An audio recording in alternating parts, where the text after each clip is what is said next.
My grandmother didn't just throw us away.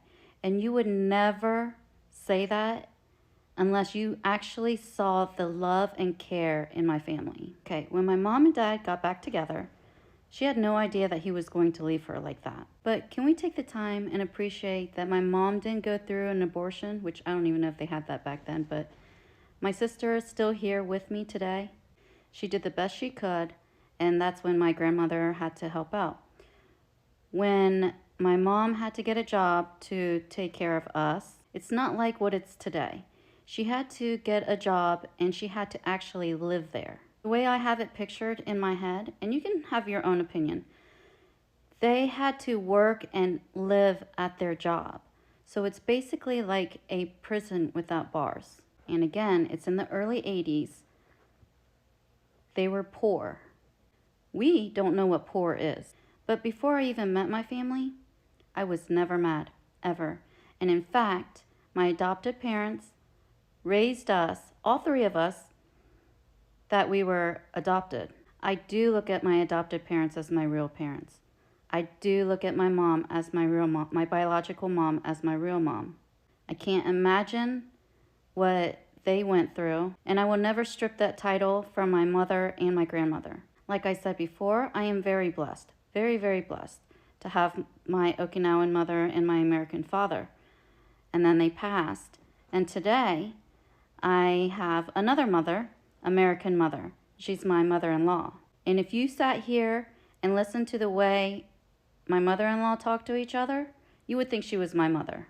So different timelines of my life, I've had a different mom. So your meaning of mother and my meaning of mother is completely different. Someone in the comments asked me if I remembered anything when I was there.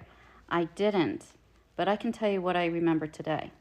I think it was because it was such a big event in my life is why I still remember it. But I remember getting on a plane, and I remember eating fruit salad, and I thought it was the best thing in the world.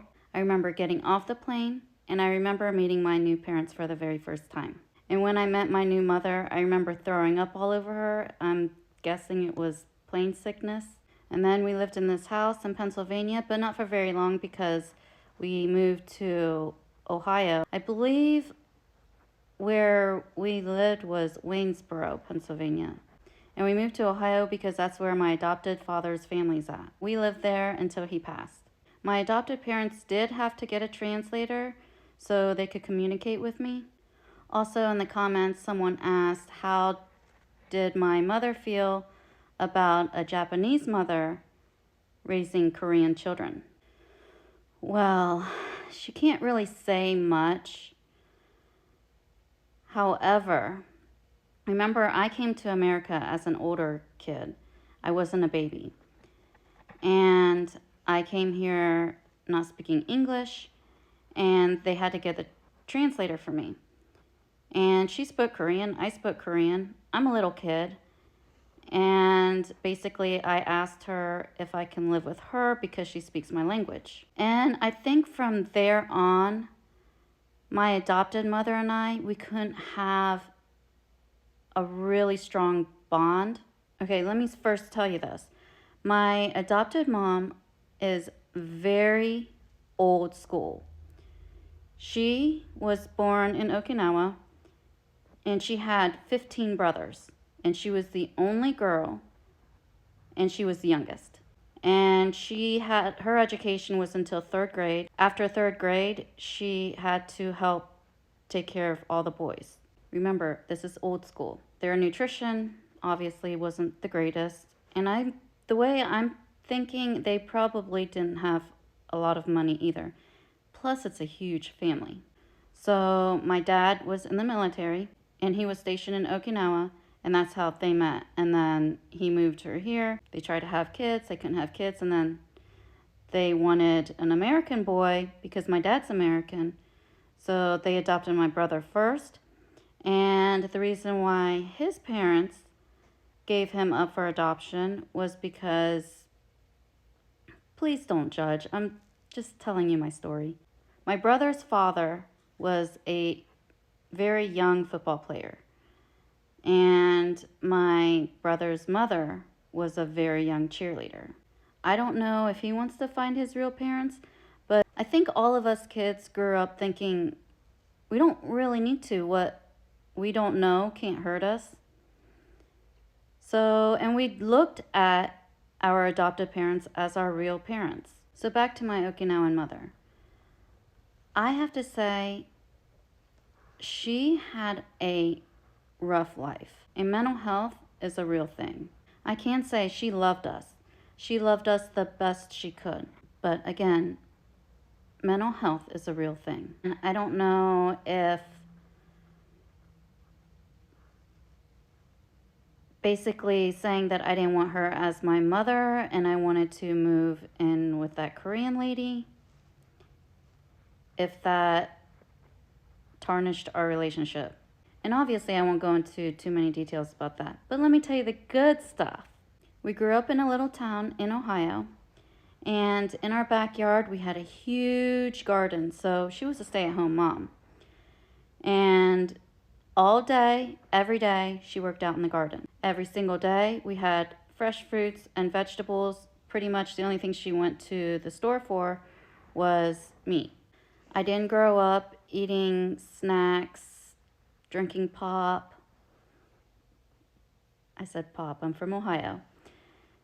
And chips. I didn't grow up eating that kind of stuff. And in fact, the first time I've ever had McDonald's, I was probably 12 years old, and I thought that was the greatest thing in the world.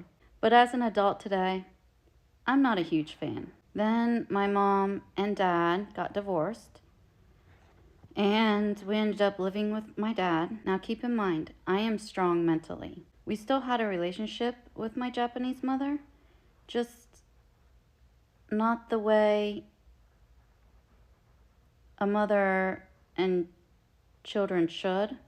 But she did the best she could. I mean, she's used to her culture, the way they do things, and it's completely different here. I don't think she fully understood the culture here. Anyways, it's just in her blood. If you know any Japanese parents, they're hardcore parents. But she was really crafty. She made clothes, she made blankets, all kinds of different things. Later in life, pretty much all of her brothers passed away, and she had one brother left. So I took her to Okinawa to go visit the family. Plus, I'd like to check it out myself because I've never been there. And that was an amazing experience. But I don't have any contact with them at all. So when she passed, I still have a little urn if I somehow can get in touch with them. Or I was thinking about going to Okinawa, and I have pictures of when we went there, and her family owns a restaurant, a sushi restaurant. I was thinking about going to Okinawa and just showing people this picture to see if they know where it's at or how I can get the phone number. And my mom loved Tokyo.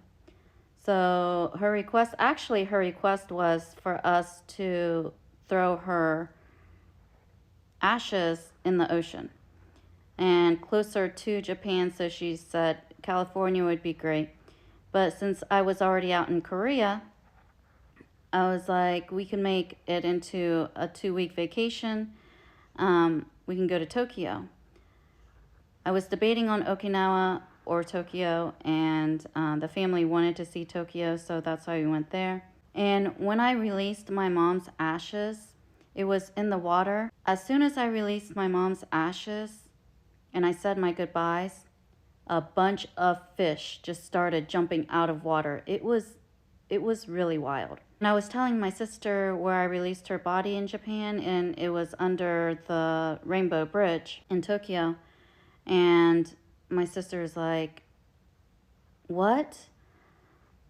When she released my mom's, because she also released my mom's ashes with her son. And she said, as soon as I released mom's ashes, I looked up and there was a rainbow. My life is really wild, and there's so much more to this. But that's why I said it needs to be a series.